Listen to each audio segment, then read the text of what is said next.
me te quer direito na mais grande que nós quero não tá enfrentar tá é água, é tarifa de água. E nós estamos conscientes que o custo de água por tem limitação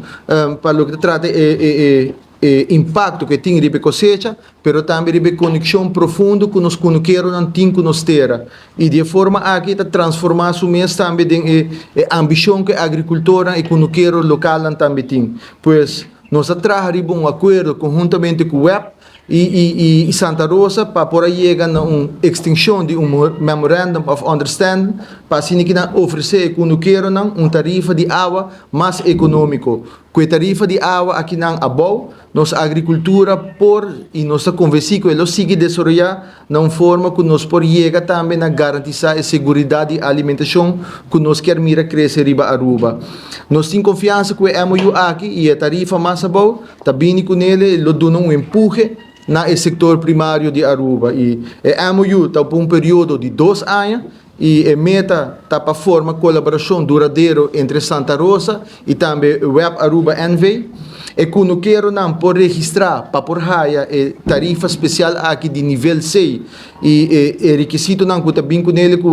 para por otorgar essa aqui mestre cumpre com algum requisito e dinanta que quando quero não mestre está registrar na KVK. Para o que trata pensionado não si, nós logra de flexibilizar para o que trata requisito não aqui e sabe está assim para pensionado não algo hobby mais atrativo também.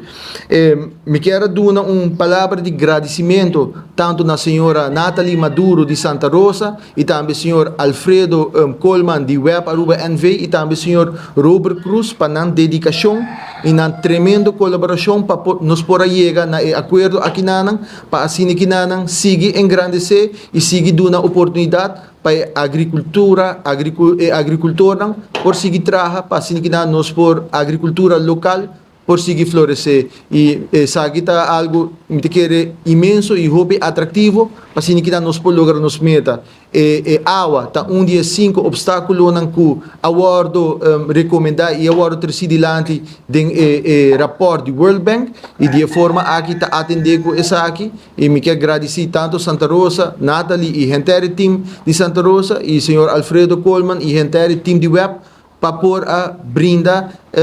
disponibilidade para chegar a acordo aqui para assim que junto nós engrandecer nossa agricultura local.